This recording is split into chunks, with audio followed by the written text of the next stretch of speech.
Sejam bem-vindos ao Anota no Post-it, o podcast da DTG Brasil.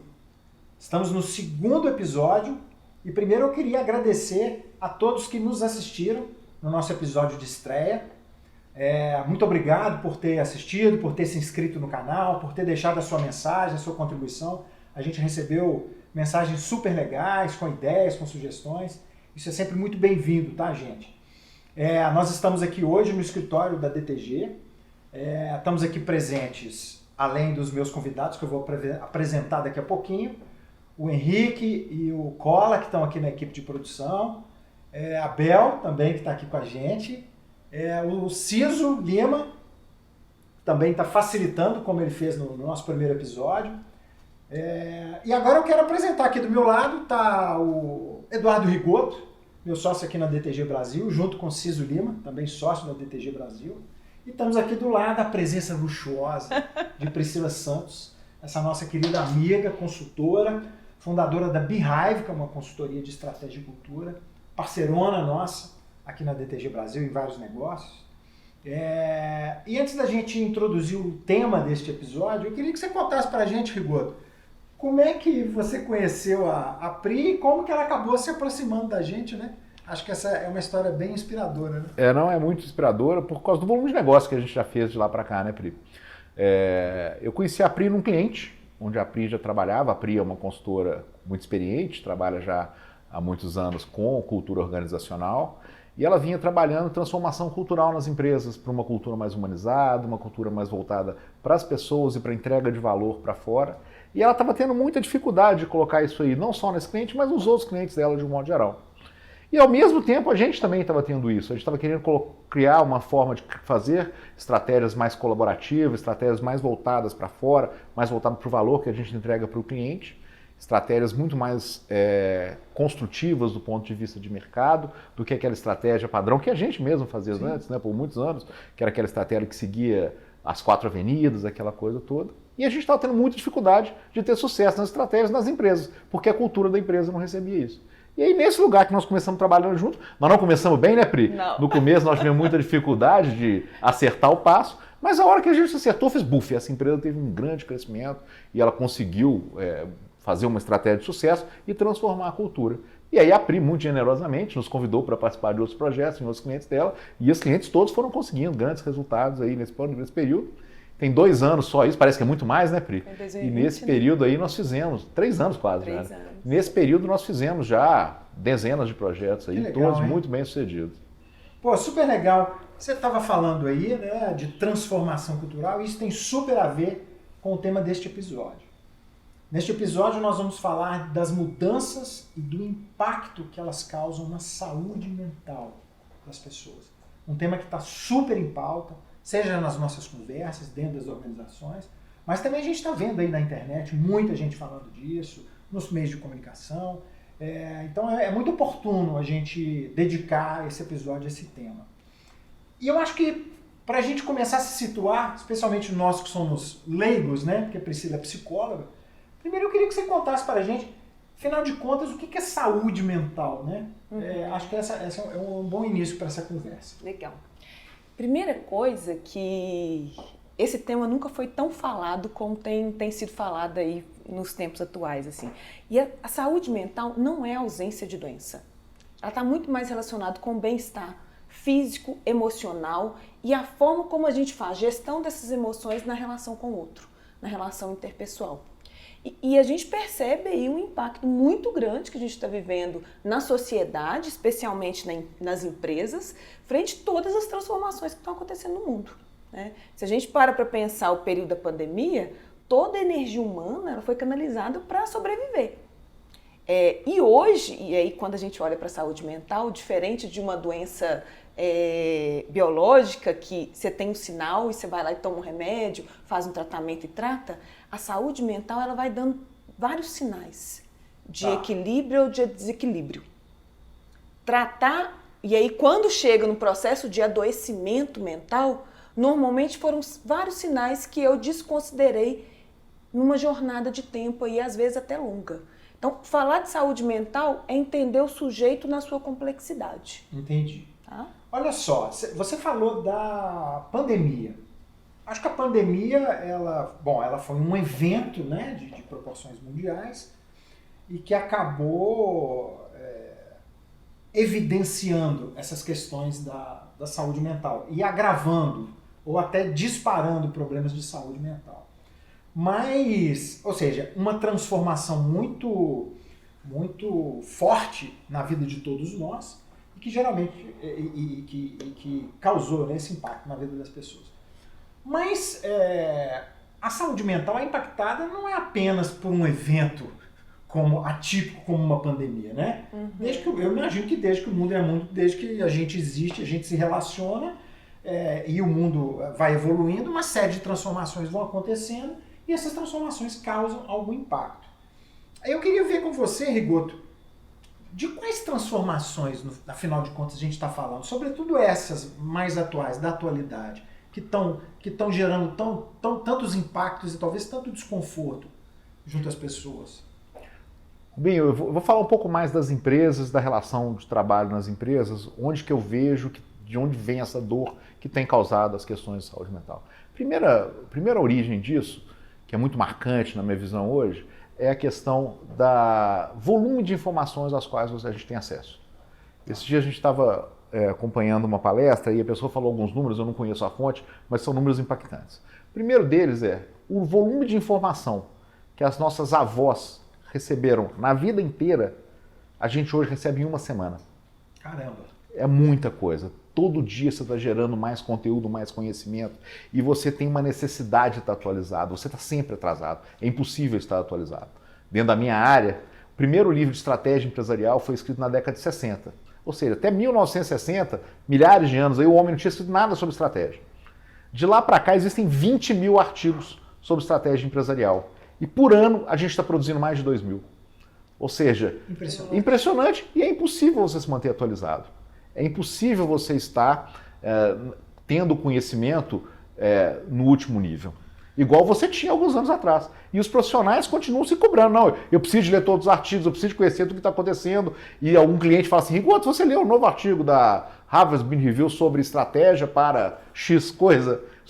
Por exemplo, o último que saiu agora que eu li foi estratégia para empresas de consultoria com inteligência artificial. Olha o nível de complexidade disso.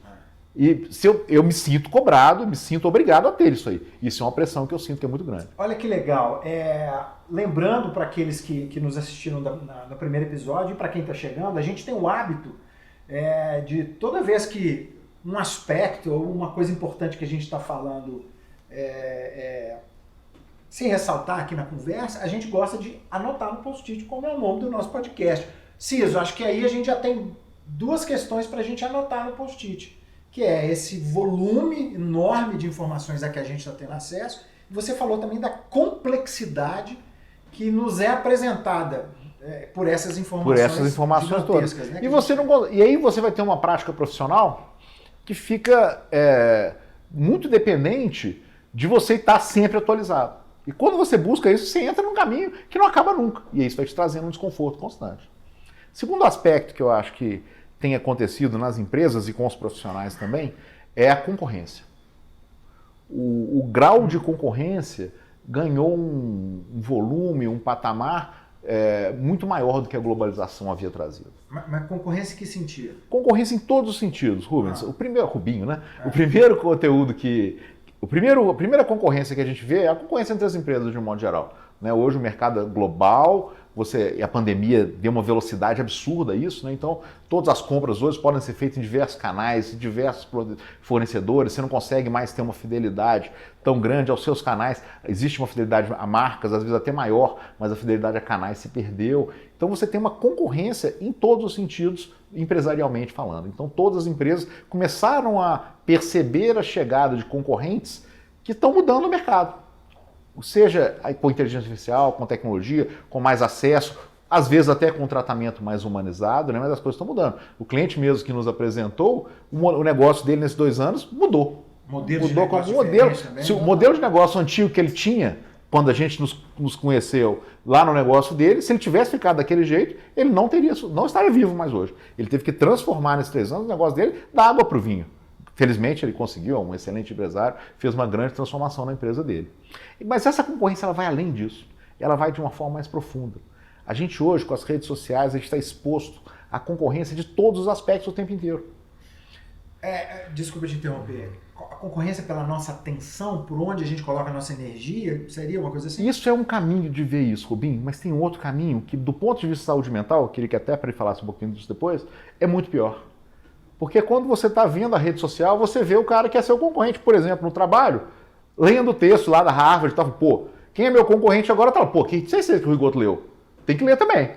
Entendi. Né? E aí essa concorrência vai para tudo. Ela vai para o atleta, o cara que está começando a fazer um esporte. Ele vê lá um cara que começou junto com ele, agora está correndo uma maratona. Ele fala, putz, eu tenho que correr a maratona também.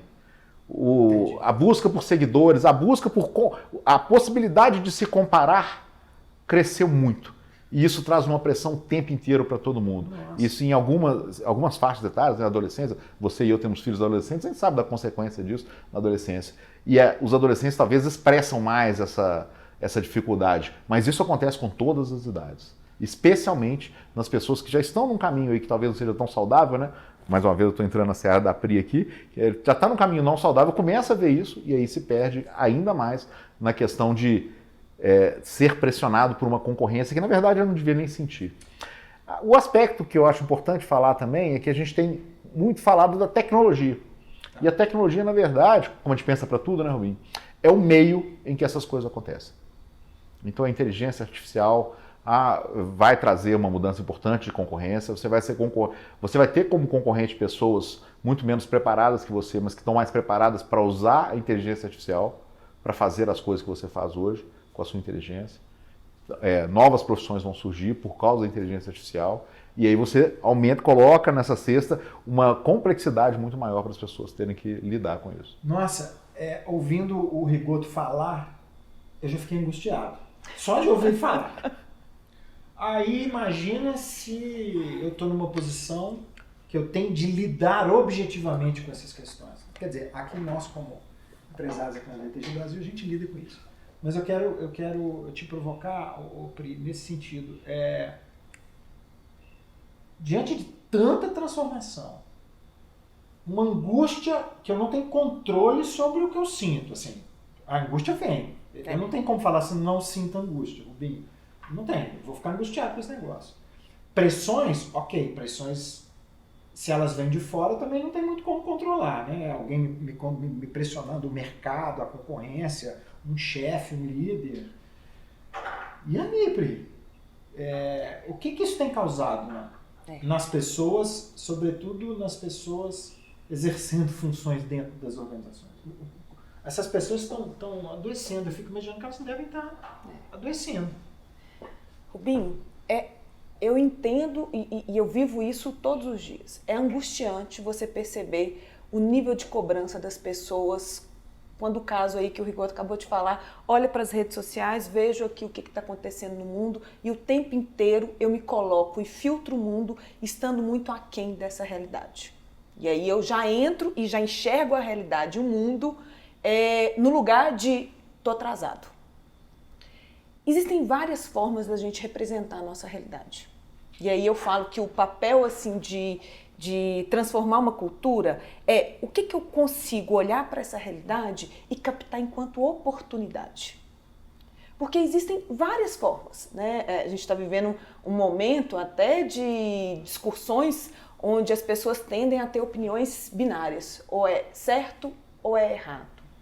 E, na minha visão, a gente pode ter várias outras visões de uma realidade. Cada visão é apenas um ponto de vista frente a uma realidade.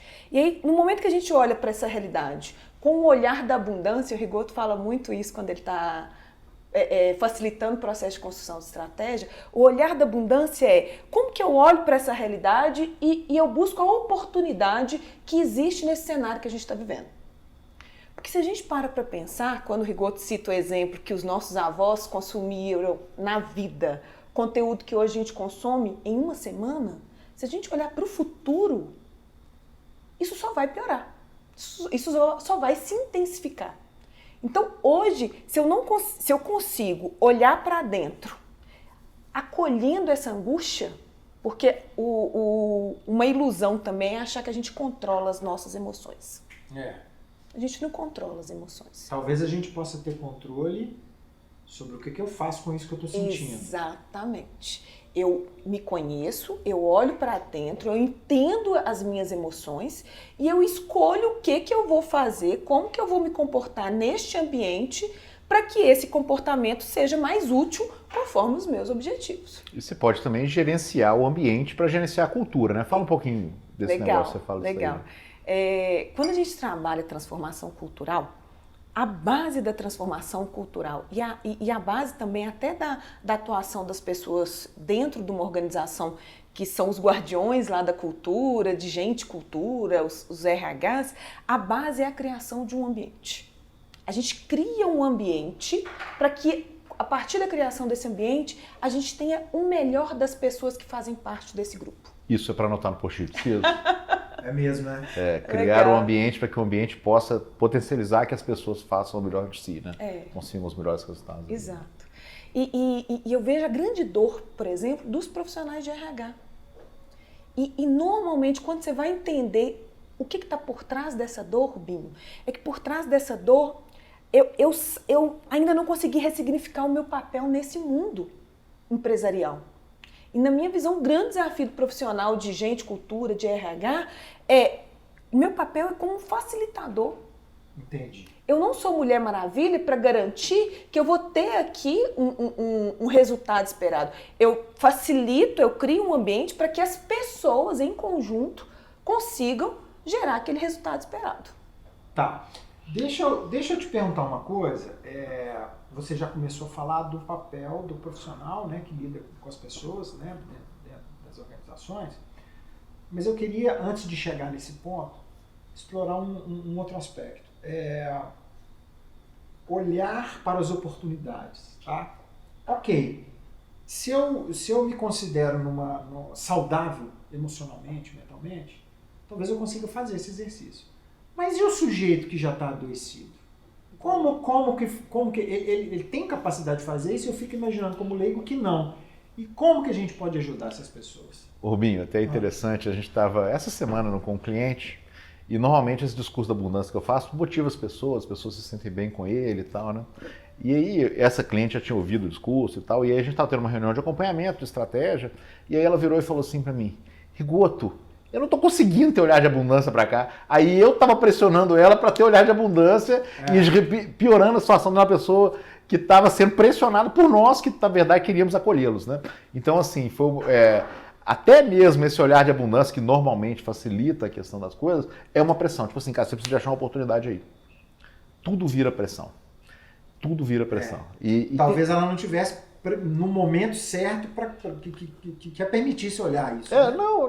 E o que é pior, na verdade, ela está dentro de uma situação, ela está presa no momento, né, como diria a música. Então ela está presa naquele momento e eu estava de fora do momento. Então eu consegui facilmente, a abundância aqui, aquela. Ai, Goto, você é tão bom. Não sou bom. Eu só estava de fora vendo a situação com uma facilidade maior, né? Tem uma coisa que a Pri falou que eu acho muito importante falar também, que é uma coisa que eu percebo muito das profissionais de RH, né, dos profissionais de RH que a gente lida, que é o seguinte, cada vez mais as pessoas estão se tornando conscientes de que a empresa não é só um lugar para gerar dinheiro. Ela tem outros propósitos, ela tem um nível de importância na sociedade que vai além desse lugar. E a empresa vai crescendo o nível de consciência dela disso à medida que ela vai ganhando consciência, que ela vai evoluindo, vai entendendo melhor a sua função no mundo, a sua estratégia enquanto empresa que além de uma geradora de lucro, ela gera outros valores para a sociedade de um modo geral. E esse nível de consciência vai subindo. À medida que vai subindo, as relações internas vão melhorando, as relações com o mercado vão melhorando e tal. Só que o limite da consciência de uma empresa é a consciência do líder. Você não consegue ter uma empresa que é mais evoluída do que o líder dela é. E muitas vezes você tem no profissional de RH alguém que tem uma evolução maior, um nível de consciência maior sobre isso. Só que aí ela bate no nível de consciência do líder. E aí ela fica... Quem cuida... Aliás, é uma frase da Pri, né? A gente precisa de cuidar de quem cuida. Uhum. Essa pessoa que cuida fica angustiada também. Cara, eu preciso de melhorar essa organização aqui, mas eu não consigo porque o meu líder não tem uma consciência tão clara das necessidades que a nossa organização tem quanto as que eu tenho. Pô, super legal. Acho que então, com essa observação aqui do Rigoto, a gente complementa aquela pergunta que eu tinha feito, né?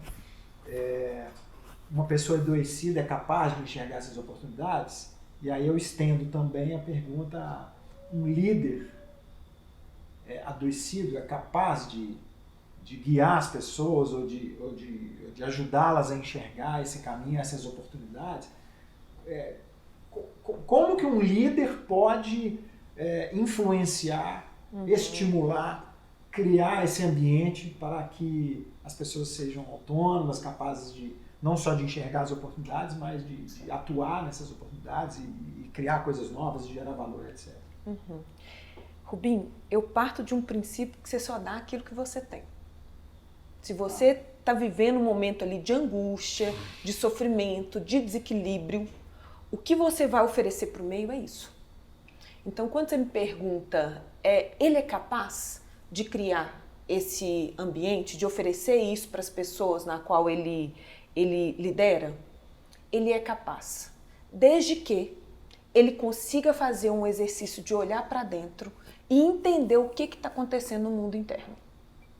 E aí entra um pouco, tô lembrando aqui do primeiro episódio, quando a gente fala de conversas difíceis, quando você traz o tema de vulnerabilidade. Então hoje o que eu estou percebendo nas empresas é uma reconstrução do papel do líder. E aí, no momento que o Rigoto traz o exemplo da diretora que estava ali se cobrando, ter o olhar da abundância, o melhor acessa qual que é a dor, qual que é o medo que existe e que está bloqueando esse olhar para a abundância. Porque é muito comum as pessoas falarem assim, Pri, mas quando você fala parece ser tão fácil para você, mas a gente tem um privilégio também de estar olhando de um outro viés. Sim.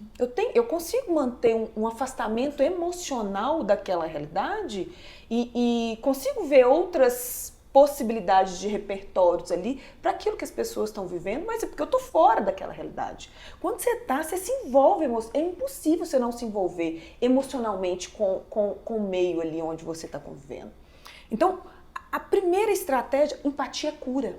Né? Vocês falaram muito de empatia no primeiro episódio, e aí no momento que eu conheci o Rigoto e que o trabalho de transformação cultural muitas das vezes emperrava, porque mostrar para um empresário que ter relações humanas, respeitosas, onde a gente consiga garantir as necessidades básicas ali do ser humano, de segurança, de consideração, de empatia, isso gera resultado.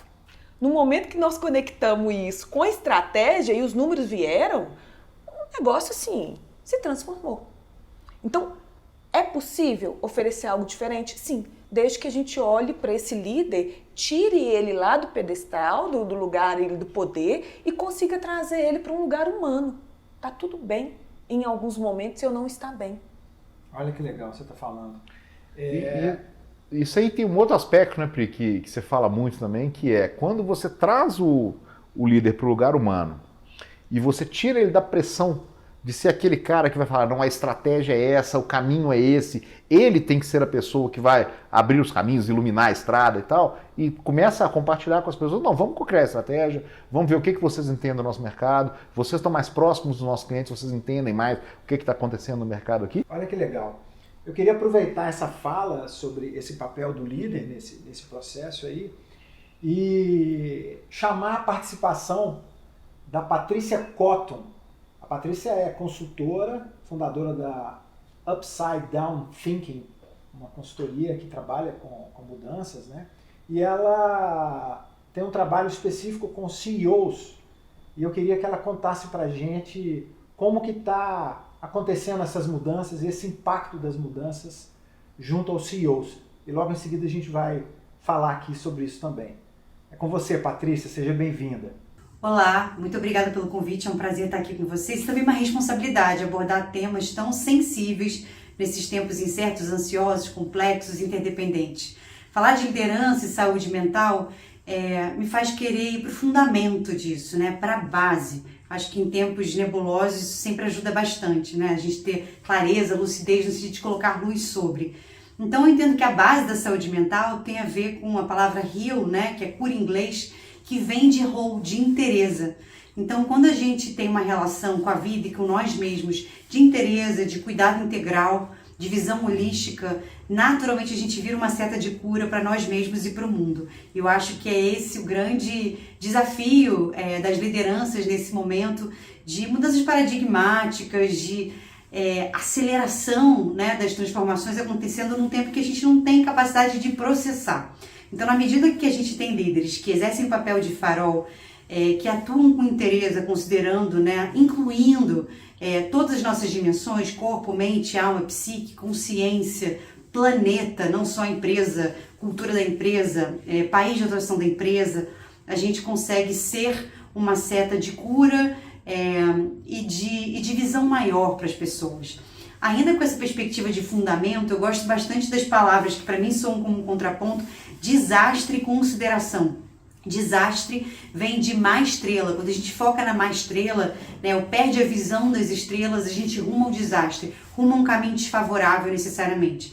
E para mim o contraponto do desastre, do caminho desastroso, seja ele ligado à saúde mental ou não, é a consideração, que vem de considérios, com as estrelas. Quando a gente inclui a realidade maior, expande a nossa consciência, a gente dificilmente rumará para o desastre. Eu entendo que essa é a pauta que os líderes tem o dever de tentar seguir, né, nesse momento tão sensível de mundo que a gente atravessa.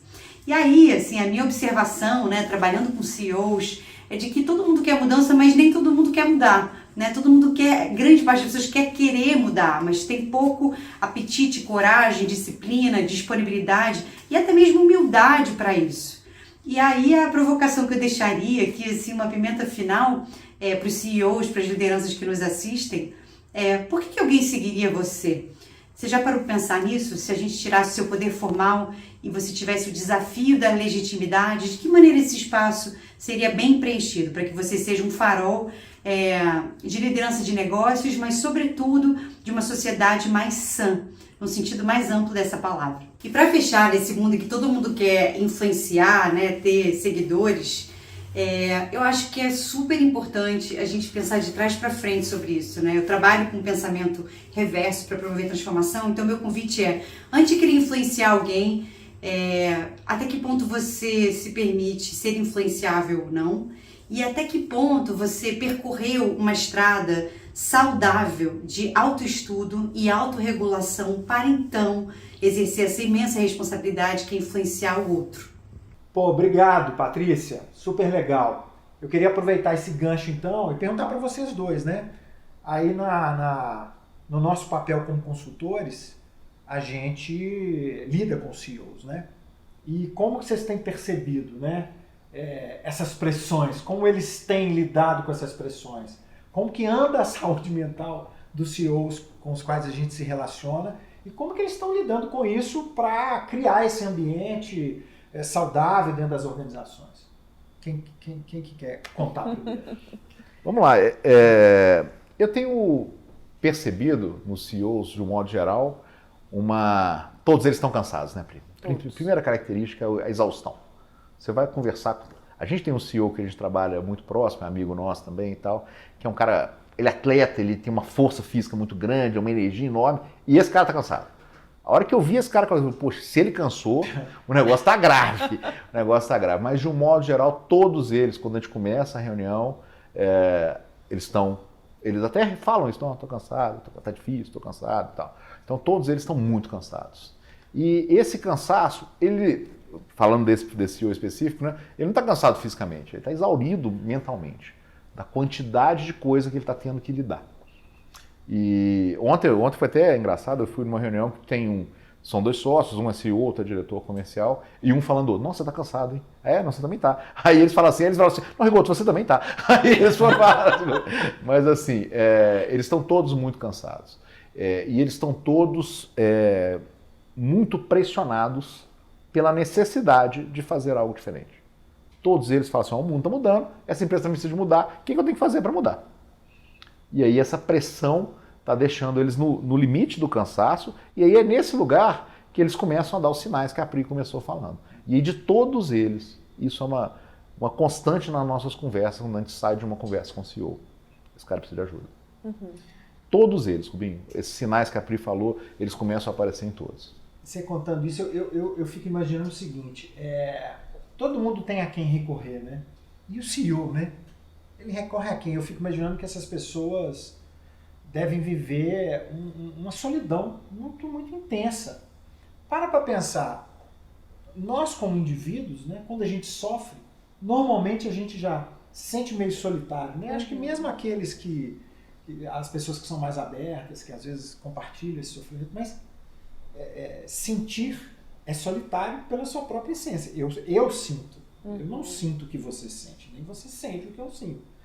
E aí eu fico imaginando numa posição dessa, sofrendo tanta pressão por mudar, por inovar, por transformar, eu imagino que seja um lugar muito solitário e muito sofrido.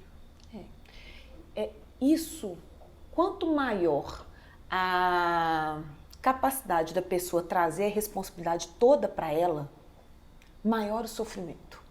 No momento que eu estou na frente de um negócio e eu mostro para o time que eu preciso da ajuda do time para a gente pensar em solução em conjunto, essa cobrança ela tende a diminuir. Porque aí aquela responsabilidade que normalmente o CEO ele traz para si, ele compartilha.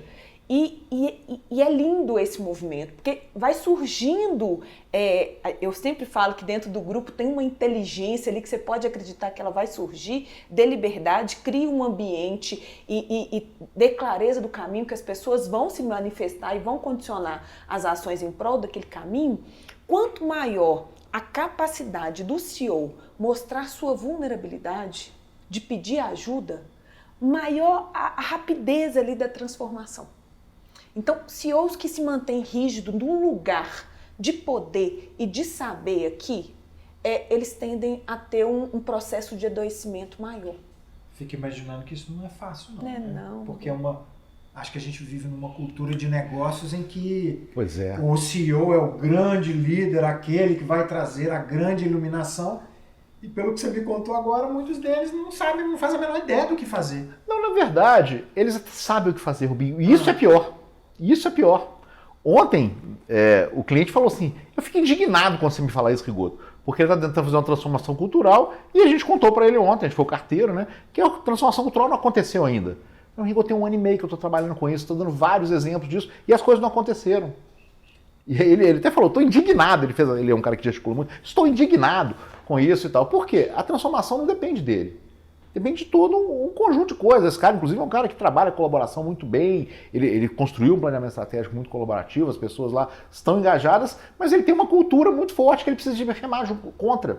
E essa cultura, às vezes, é dentro da empresa, e que essa transformação é muito complicada, ela vem de fase, musculação, né? O Sim. Paulinho Nossó sempre dava esse exemplo, né? Que você começa fazendo fisioterapia para depois você virar um fisiculturista. Você não sai de uma cultura para outra fazendo assim. Você precisa de passar um processo de transformação cultural, né?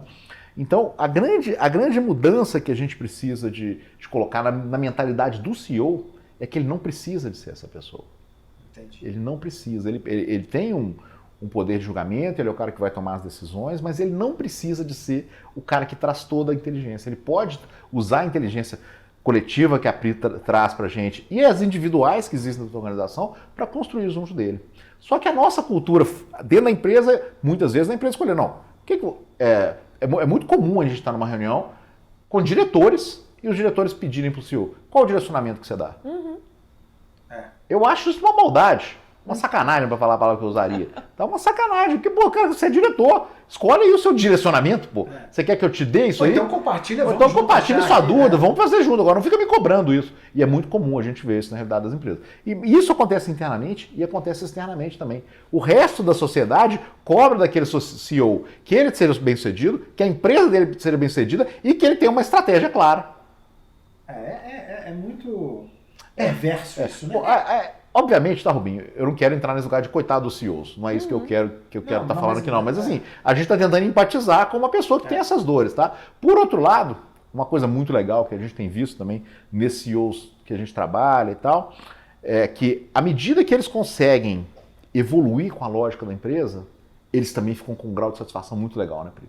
Muito grande. E aí eles talvez não curem as doenças mentais que eles tenham, não. As dificuldades de saúde mental que eles têm. Doenças eu acho que poucos têm, mas eles têm, a saúde mental deles não está positiva, como a Pri disse no começo, né? Mas eles todos, quando eles conseguem encontrar o caminho, eles também têm uma satisfação muito grande. Inclusive a energia deles aumenta, esse cansaço diminui e eles vão para cima disso daí. Legal. Eu queria estender então, porque eu queria perguntar, e aí, eles estão se abrindo, eles estão assumindo suas vulnerabilidades, mas eu queria estender essa pergunta para você, Pri, para todos os níveis de liderança. Como que você está vendo que os líderes, nos seus mais variados níveis, estão lidando com essas pressões e se eles estão realmente assumindo essa nova posição de, olha, sou vulnerável, preciso de todos, vamos juntos colaborar e construir uma saída para isso.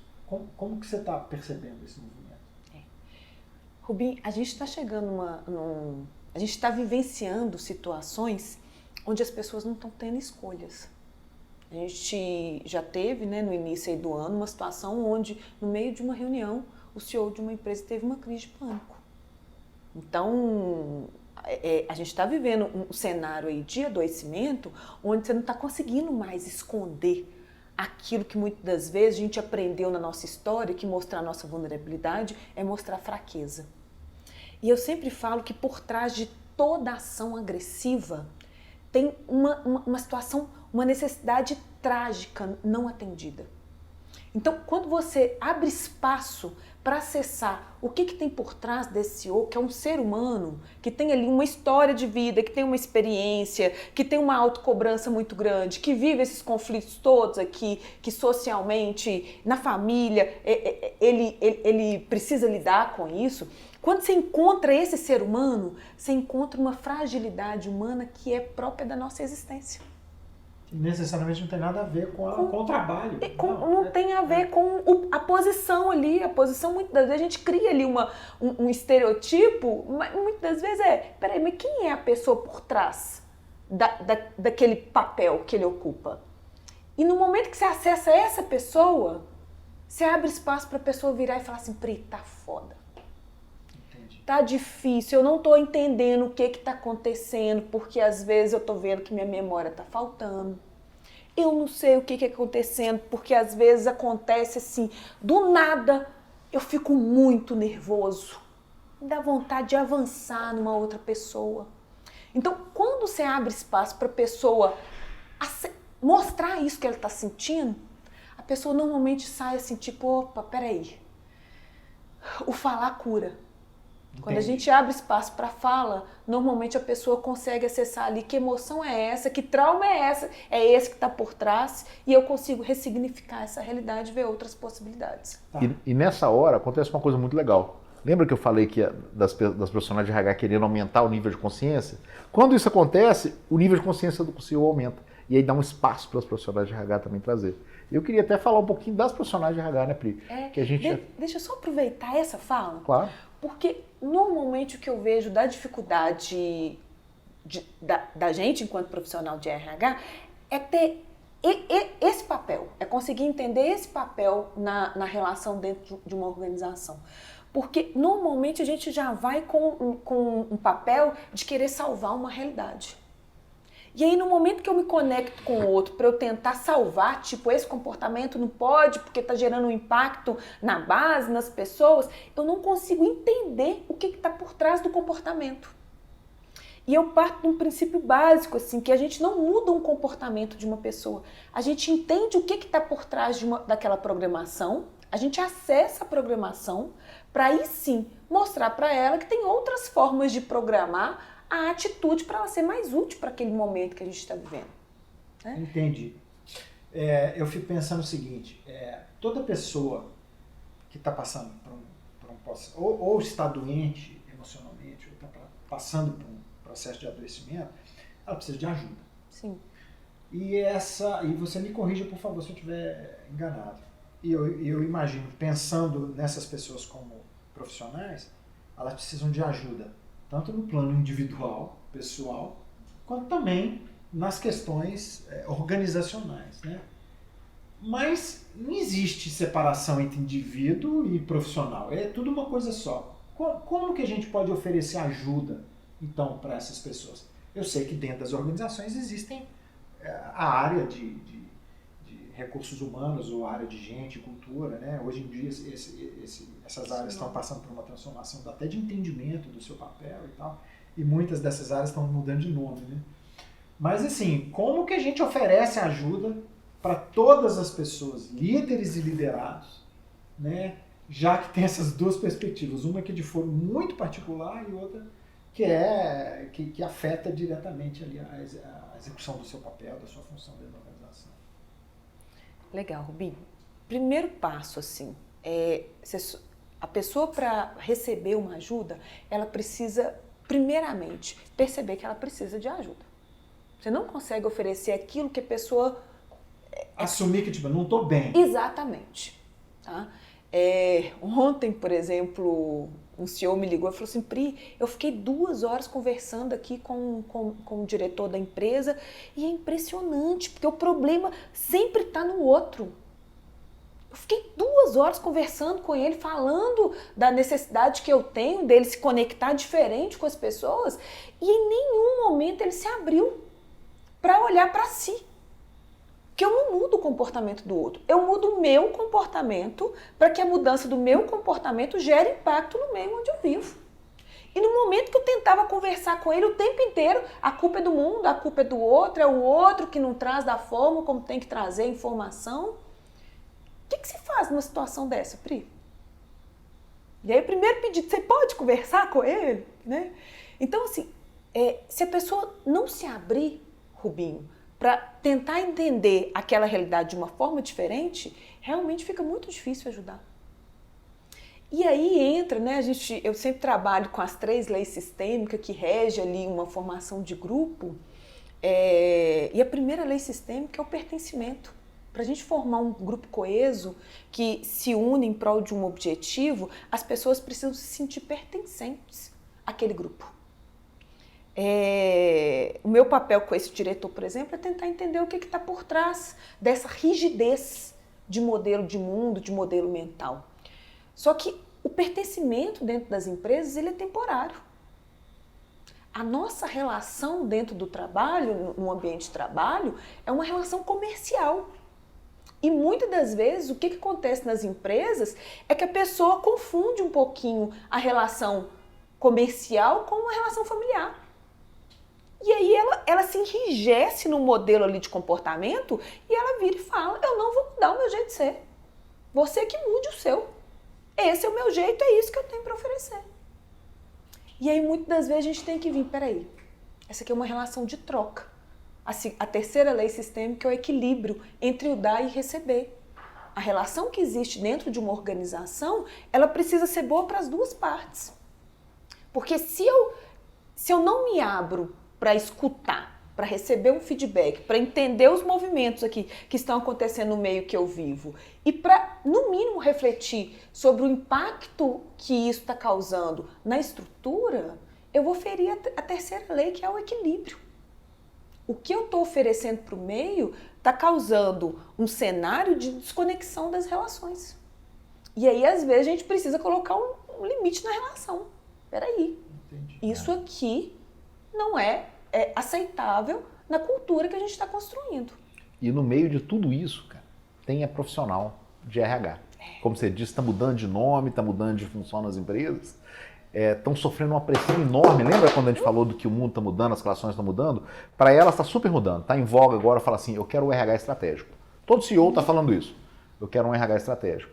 E as pessoas vão, o que é um RH estratégico? Como que eu faço isso tornar? E dentro desse cenário das pessoas adoecendo nas empresas, elas também precisam de cuidar disso. Então elas precisam de acolher, mas elas não têm ninguém para acolhê-las. Elas precisam de criar uma estrutura para funcionar de um determinado momento, de uma determinada forma, mas elas não têm orçamento para isso.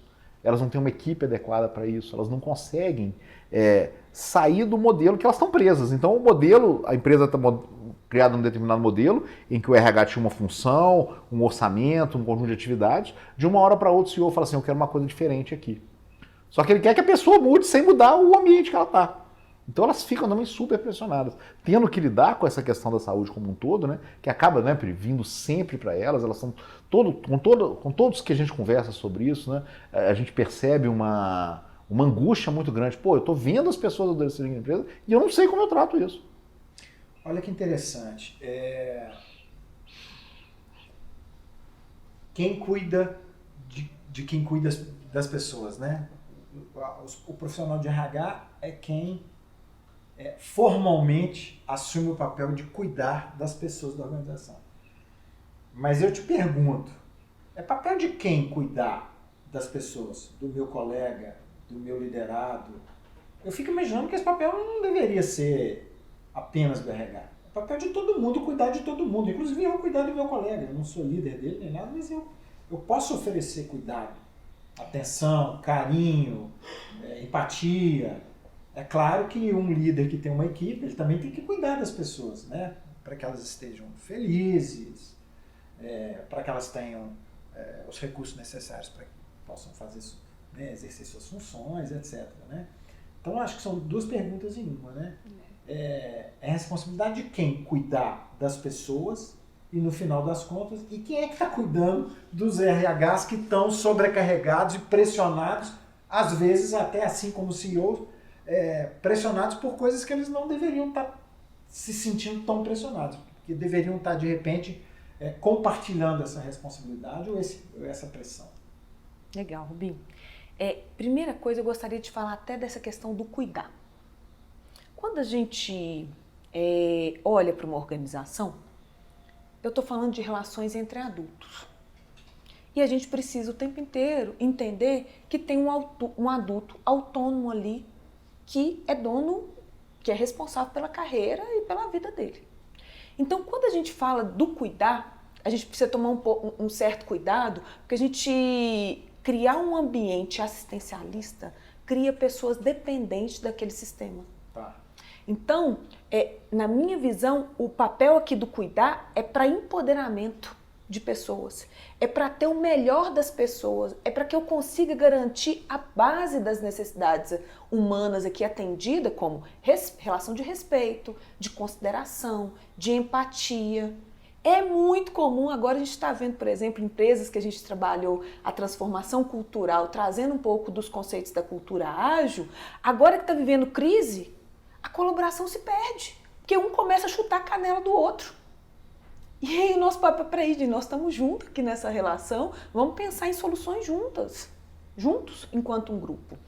Então, quando você fala aí do papel do cuidar, é responsabilidade de todos os integrantes de um grupo manter alguns conceitos básicos da relação humana, como respeito, como consideração, não se aplica mais, né? A gente vem de culturas, né? Quando a gente olha para o histórico aí das empresas, culturas de comando e controle, onde a base da relação era construída com base no medo. Eu mando, você obedece e ai de você criticar. Eu te vigio, exatamente. Então, esse tipo de relação, primeiro que infantiliza o outro. Eu coloco o outro como um incapaz. Então, se eu estou trazendo aqui uma ideia e eu abro espaço para você contribuir com essa ideia, e aí agora eu estou falando do eu enquanto líder, eu estou trazendo você também para um protagonismo que é o que as empresas hoje precisam se preocupar. E aí, essa carga ficar no RH é muito pesado. É muito pesado. O RH precisa hoje compreender que o papel dele é estimular e criar um ambiente para que os líderes se empoderem desse lugar e revejam seu papel dentro da organização. É justamente gerenciar a cultura, né, Felipe? Exatamente, exatamente. Porque o líder que ainda se mantém nesse lugar do poder cristalizado, primeiro que ele está adoecido. E aí, quando eu falo adoecido, as atitudes que a gente tem percebido do ambiente de trabalho, Rubinho, são atitudes onde tem uma impulsividade emocional muito grande. Às vezes você entra assim, eu preciso de você aqui para mediar um conflito. E no momento que você entra assim, o conflito é deste tamanho e toma uma proporção que você fica assim, gente, mas o que está acontecendo? Que energia vocês estão gastando por causa disso, né? Exatamente. Falta de maturidade para lidar com... E é uma maturidade emocional, sabe? E não é falta de maturidade não, cara, é falta de saúde mental. Na verdade, esses caras de regra são muito maduros. E depois que a Pri vira e fala, pô, isso é desse tamanhozinho, o cara olha, putz, é mesmo, hein? E aí eles têm essa percepção. Mas eu entendo. A falta de maturidade que eu mencionei, acho que tem a ver com isso aí, a falta de Do- maturidade emocional. Às de vezes a pessoa lidar. realmente é uma pessoa madura para uma série de questões, Não é mesmo para mas emocional. emocionalmente ela não. Mas se ele não sabe lidar tivesse com aquilo, doente, né? ele saberia. É porque ele está doente. entendi. Ele está doente. Às vezes ele não chegou nem no cenário de doença, mas ele já está em desequilíbrio. É. Então, Tá. se a gente comecem a se observar. Normalmente, o adoecimento mental começa com uma instabilidade de humor. Então, às vezes, do nada, assim, a gente tem algumas atitudes que você não se reconhece naquela atitude. Depois vem para uma impulsividade muito grande, porque eu sempre falo, né, que o nosso cérebro processa, filtra, vê a realidade. Nós temos filtros conscientes e inconscientes para entender um pouquinho dessa realidade que eu estou enxergando. E eu tenho ação frente a isso que eu estou enxergando. Pri, esse processo aí, anota no post-it, né? Legal. É isso aí. Legal. E aí vem a instabilidade, um primeiro sinal, depois eu venho uma impulsividade ali, que é o tempo entre o que eu vejo da realidade e eu tomo ação, ele vai diminuindo. E aí do nada você vê explosões de raiva assim, que você fica, calma, peraí, vamos entender o que está por trás disso. E quando você acessa o que está por trás, Rubim, é um medo, é uma insegurança, ou é uma raiva acumulada histórica que eu projeto naquela situação que eu estou vivendo. Então pode ser medo e insegurança, além de raiva também. Medo, insegurança. Olha, Bim, tem um outro negócio que a Pri falou aí, é sobre essa questão do protagonismo das pessoas que não são os líderes. Tá? Quando você traz para a pessoa a oportunidade de colaborar com uma ideia, de pensar junto uma estratégia, de construir uma tática adequada para aquilo que ela mesma vai executar e tal, você tira a pessoa de uma zona de conforto. É super interessante isso. Eu gosto de falar, né, a Pri não gosta da expressão, que é uma zona de conforto desconfortável. Que é aquela do subordinado que recebe, que era o conceito antigo do subordinado, é o colaborador que recebe uma tarefa e realiza a tarefa. Então o cara fala assim, amigo, eu preciso que você faça isso aqui. Aí o cara, no final da história, fez aquilo. Na verdade, ele não atingiu o resultado que esperava, mas ele realizou a tarefa que ele foi mandado. Inclusive, era comum ouvir essa frase, é comum ainda nas empresas de comando e controle, mas assim, eu fiz o que você mandou, cara, tá aqui feito. Pô, a empresa quebrou. Mas eu fiz o que você mandou. A responsabilidade é sua, não é minha não. Sabe? Então coloca essa pessoa num lugar super desconfortável, que ele não tem propósito, não tem protagonismo, ele está executando uma tarefa, via de regra, uma tarefa que está bem dentro do nível de competência dele, então ele faz uma tarefa que ele faria várias vezes, né? E aí ele não se compromete com o resultado, fica num super zona de conforto.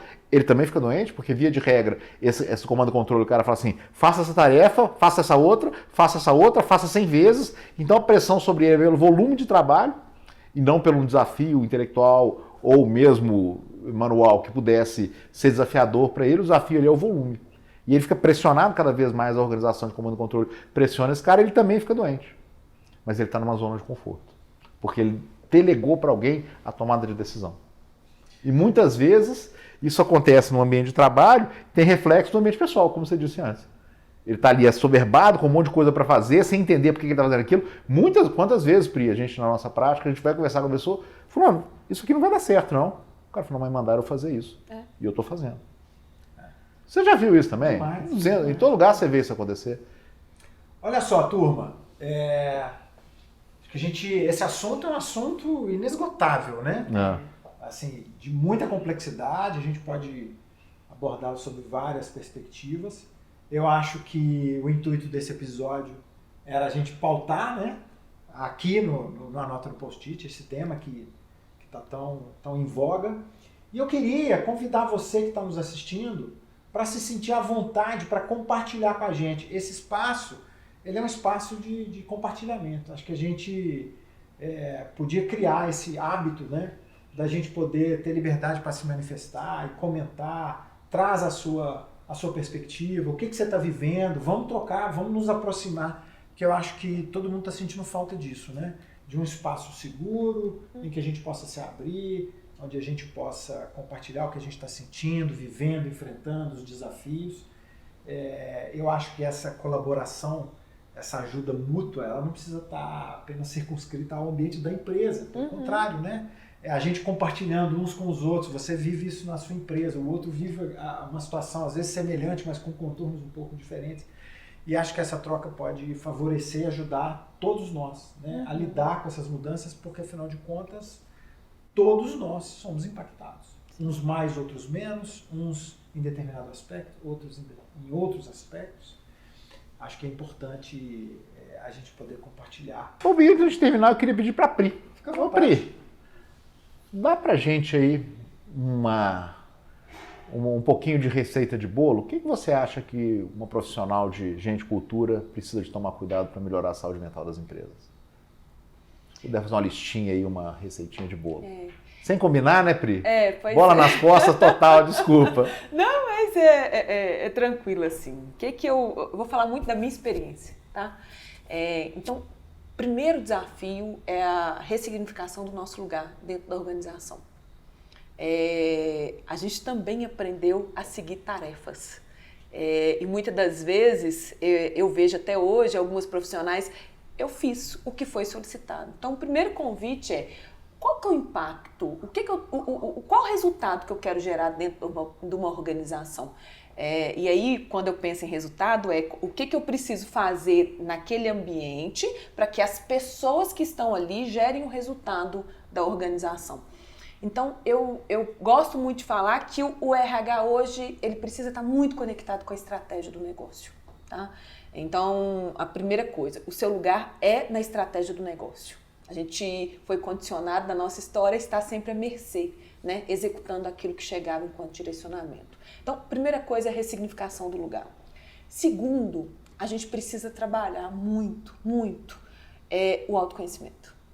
Não dá pra gente pensar em propiciar um ambiente seguro onde as pessoas mostrem ali vulnerabilidade, que revejam ali o seu lugar dentro daquela organização enquanto líder, se a gente não tiver sabendo um pouquinho de como que eu funciono, de quais os meus limites, quais as minhas forças. Então, é muito importante.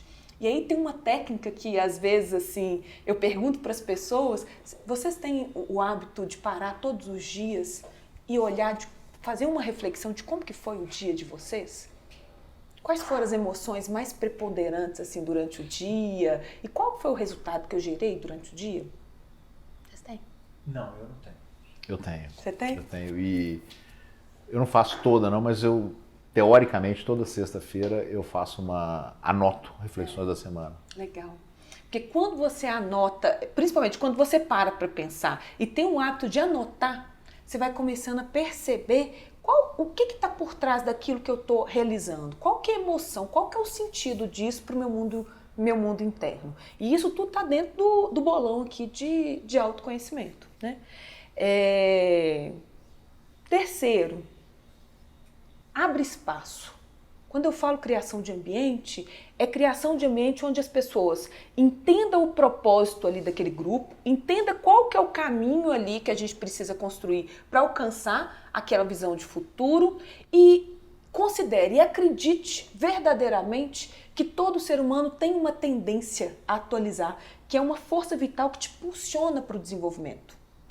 A partir do momento que você acredita nisso, o seu papel ali é encontrar essa força, que quando a gente está adoecido, essa força se bloqueia. Sim. E o nosso papel, enquanto criador de ambiente, é acreditar que por trás de um comportamento, por exemplo, inadequado, agressivo, impulsivo, tem uma força ali que o nosso papel é facilitar para que ela apareça e a pessoa ressignifique até o papel dela dentro da organização. Então, falei do papel, falei do autoconhecimento, falei da criação do ambiente e uma outra questão que não é só para o RH, mas para todos os líderes, alinha a expectativa. Problema de relações assim, de pessoas dentro do ambiente de trabalho é a falta do constante alinhamento de expectativa. O que se espera? Como que está sendo trabalhar comigo? Né? O que eu posso fazer de diferente para proporcionar uma relação diferente para esse grupo? Se abra para escutar. Que isso primeiro te coloca, né? E aí você tem que ter uma coragem muito grande, porque quando você se abre para escutar, você tem que estar preparado para o que vai vir. E aí eu sempre falo que quando você recebe um feedback, o seu primeiro desafio processa, Não vai na hora justificando, porque escuta para compreender, não escuta para se defender, e isso é difícil, muito difícil. Mas quando você se abre assim, peraí, o que eu posso fazer de diferente? Você começa a perceber qual necessidade do outro que eu posso tentar compreender e atender. Pri, e no terceiro item que você falou aí do ambiente, você tem uma prática que eu vejo você fazendo e que eu percebo muito resultado nos seus trabalhos, que é a questão de criar ferramentas de gerenciamento da cultura e do ambiente. Né? Que você cria artefatos culturais, ritos, simbologias e mecanismos de que você consegue, através dessas ferramentas, gerenciar a cultura. Né? Eu acho que dentro de criar o ambiente, eu acho que ter essas ferramentas, eu acho que é uma coisa que traz grande resultado para o seu trabalho, que eu vejo acontecendo. Legal. Quando a gente fala dessas ferramentas, são formas objetivas de avaliar a subjetividade que existe nas relações. Então, quando você, por exemplo, aplica a cada 3 meses, a cada ciclo de estratégia, um termômetro cultural, que é abrir um espaço de lavação de roupa suja mesmo, onde, e aí, galera, o que a gente precisa hoje falar do que não está legal para a gente evoluir enquanto grupo? Quando você abre esse espaço e consegue ele trazer uma forma quantificada. E verdadeira, né? E verdadeira, tá? Porque é muito comum abrir o espaço, mas na hora que a pessoa começa a falar, você já corta a pessoa, porque é difícil, né, escutar ali. Aí você tem que ver assim, peraí, Rubim, deixa a pessoa falar, porque por trás ali daquele sentimento tem uma necessidade que a gente tem que acessar, né? Então, um termômetro de cultura, por exemplo, é uma ferramenta muito eficaz, porque você vai avaliando a evolução da formação do grupo. No momento que dá uma nota de 0 a 10 para a colaboração, para a sua colaboração para o grupo. E aí depois você vai fazendo isso, uma construção coletiva. Mas eu vejo você também criando rotinas, né, de acompanhamento das coisas, rotinas de aproximação da estratégia. Sempre você me solicita, né, Rigoto, vem aqui, vamos falar sobre isso, sobre aquele outro aspecto estratégico, e eu acho que isso aí também ajuda a criar o ambiente. Eu acho que é importante falar que quando a gente coloca em prática essas coisas, não quer dizer que a gente faz essas coisas para criar esse ambiente saudável, emocionalmente saudável, mentalmente saudável. Não quer dizer que a gente, ao fazer isso, vai deixar de ter conflito, vai deixar de ter sentimentos negativos. Pô, hoje eu fiquei pé da vida com o Rigoto, que falou um negócio. Mas a gente cria um ambiente que a gente se torne capaz de resolver os conflitos, de lidar bem, e processar convergir no final. As emoções, e aí convergir e a gente continuar seguindo o propósito, entregando aquilo que precisa entregar. É isso, né, Pri? É isso. As conversas difíceis vão continuar acontecendo, mas a diferença é a convergência, todo mundo tá junto no mesmo propósito e não divergindo porque eu tô olhando para o meu individual. É trazer esse conceito do coletivo em prol de algo maior. Essa saúde mental plena não é a ausência de conflito, às vezes até de sentimento, mas é a forma como a gente lida. Pô, legal demais. Gente, muito obrigado. Obrigado, Rigoto. Obrigado, Pri. Obrigado, Ciso. Legal. Obrigado, Henrique. Obrigado, Cola. Bel tá aqui também com a gente. Obrigado pela presença. E obrigado a você que nos assistiu. Eu queria dizer que a Nota no Post-it está aqui no YouTube e está também no Spotify, tá? Se você prefere acessar por lá, vai por lá também. E até o próximo encontro com mais novidades. Acompanhe a gente nas redes sociais que a gente vai falar um pouco mais sobre tudo que a gente falou aqui nas redes sociais com outros conteúdos. Um abraço, valeu! Obrigado. Obrigada. Pessoal, passando aqui para deixar um recadinho final para vocês, a facilitação gráfica desse episódio já está disponível no link aqui na descrição, tá? Entra lá, acompanha, dá uma olhada e não deixe de colocar nos comentários também o que você achou de relevante aqui no nosso episódio, viu? Obrigado e até o próximo episódio. Abraço!